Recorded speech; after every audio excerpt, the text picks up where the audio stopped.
welcome to the video on loops, and I'm going to show you a bunch of different ways you can calculate the greatest common divisor of two numbers using loops.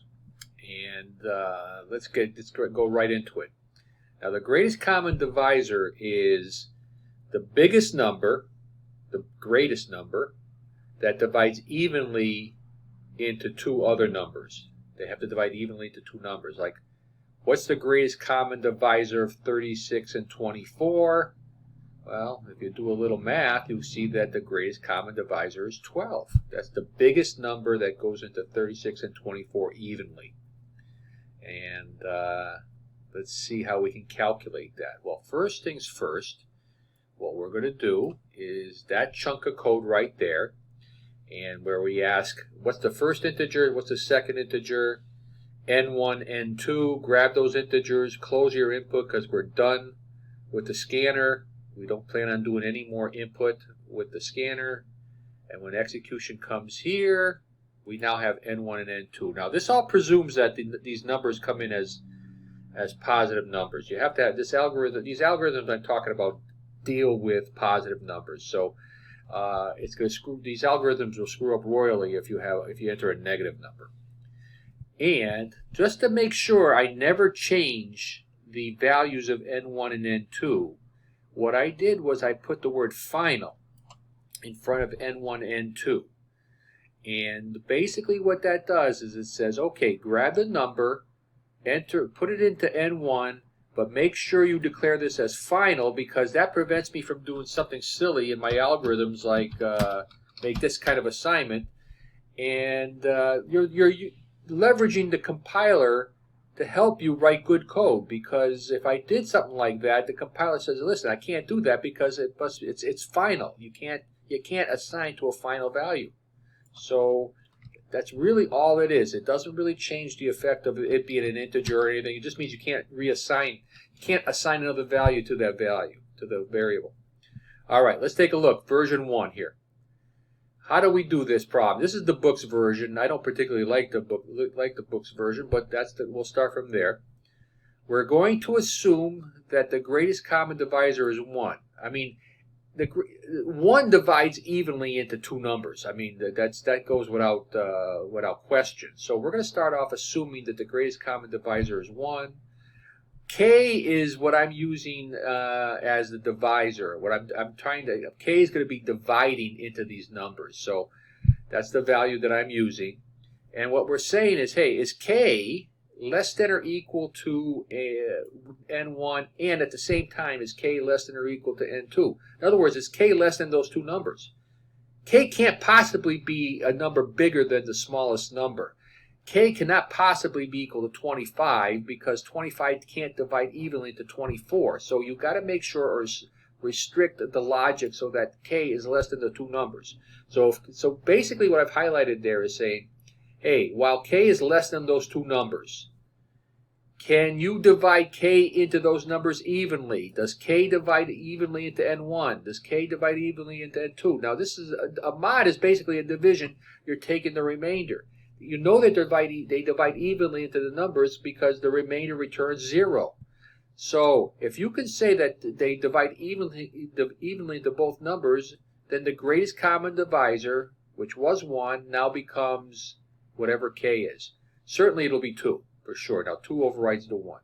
Let's try the next number, 3. Well, 3 is less than those n1, n2.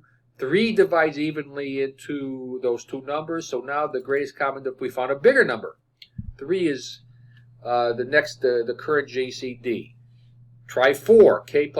Try 4. 4 divides evenly into those. So now GCD is now equal to the value of 4 because line 20 becomes true. Good. And what happens is you're going to keep doing this until K becomes 25. As soon as you hit 25, this while loop becomes false because certainly n1, either n1 or n2 is 24. 25 is bigger than 24, and therefore that becomes false. We print out the answer. So basically the greatest common divisor for n1 and n2 is equal to So basically, if I enter 36 and 24, we'll get the number 12 there. Let's go on to the next version. The next version is basically like number 1, but with for loops. You know, a while loop and a for loop are really the same thing. A for loop is a more succinct, very simple version of the while loop. Where when you do a while loop, you have to initialize your values before you can evaluate. See, what I have here is a condition, and that condition needs its variables to be assigned prior to doing the condition. Well, that's what we do here. A for loop initializes a variable, first step 1. Then we have the condition, which is the same condition as the while loop. Then we execute the body. If this condition is true, we do the body.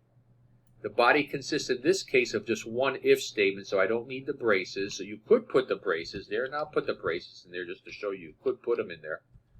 All right. But if this is true, do this statement, and after that body of the loop is done, we come back up here, do the k++ to iterate k for the next iteration of this condition here. See this k++?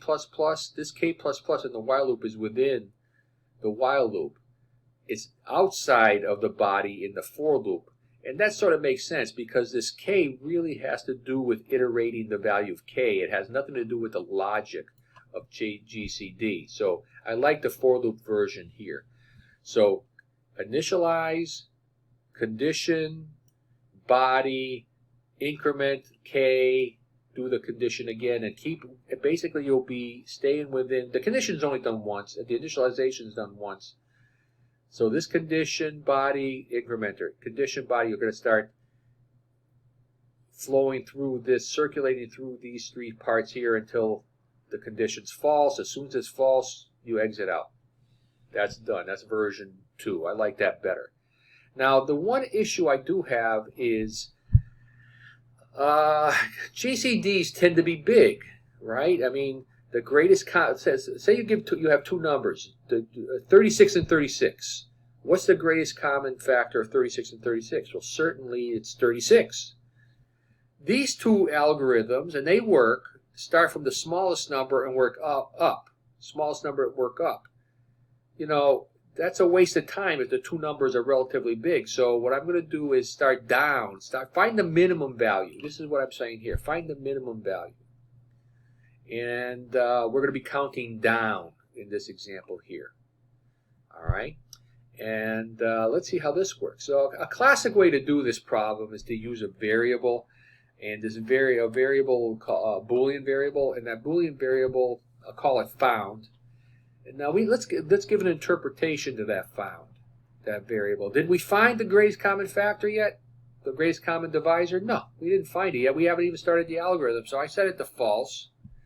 I start off with my k, which is my divisor, being the minimum value. I haven't found it yet. I haven't found it. But the problem is when we work down, as soon as we find a number that divides evenly into those 2, n1, n2, then you found the value. You found it. Okay? You're not going to increment anything. Found is true. Not found is false. While false, we come back here. If we didn't find it, we decrement it on our way down. And then I have another variable, GCD equals k, and I print it out there. Now, what I'm going to do here is discuss, I'm going to continue with the last 3 versions, but I think I'm going to split the video up into 2 parts. We'll stop the variable, we'll stop the video here and continue with the next, we'll finish this off in the next video.